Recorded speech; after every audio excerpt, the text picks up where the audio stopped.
No. Mě to prasklo v únoru, mě to prasklo znova a čekal jsem na operaci, už jsem měl mít operaci v březnu a otevřela se mě na druhé straně bercové, otevřela se mě noha, čekal jsem 2 měsíce, než se mě zahojila druhá noha, aby mě mohli operovat v tom prasklej. Jo. No ono, já jsem řekl, že prostě nebudu nic dělat, ale ležel jsem na gauči jako mršina a nic jsem nedělal. Jenom jsem spal, ležel u televize, spal a ležel u televize. Nohu nahoru, mazal a dodržoval se tyhle předpisy, tak ono to zabere. Ono, když potom ten bercák máš a chodíš s ním do práce a nebo děláš, nebo prostě tohleto, tak se to nezahojí. No. Já už to mám po druhý, já už jsem po operaci Varexu a otevře se to znova. Já počítám.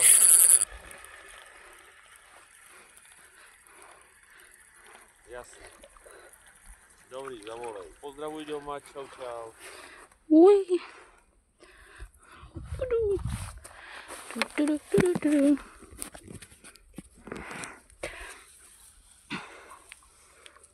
Má tatínku další. Všechno to mám.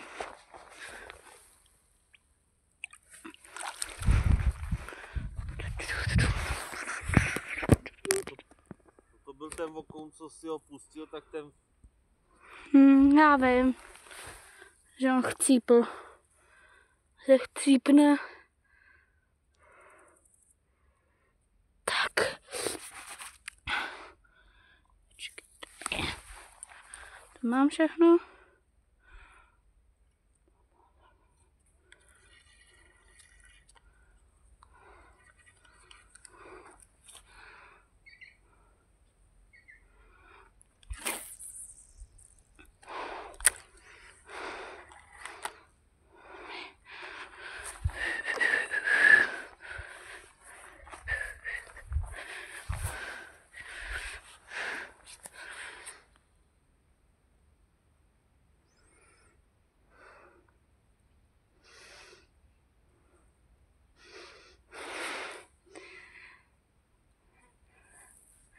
Ano, volavka se sní.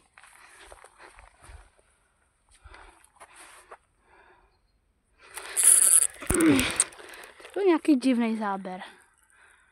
Do toho něco zlobá pořád divně.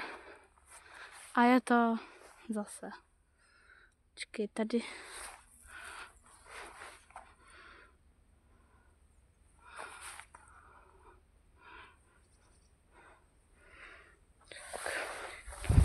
Dobrá. Tady nemáme nic.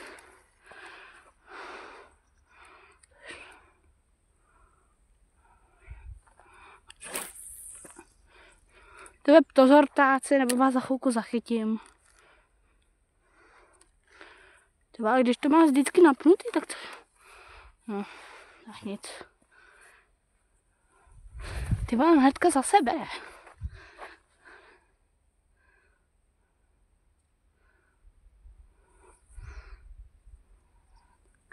Ještě si to zažer.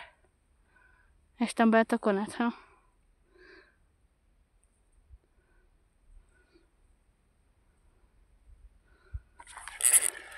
Hopla. Je tam. Dám tam novýho červouša.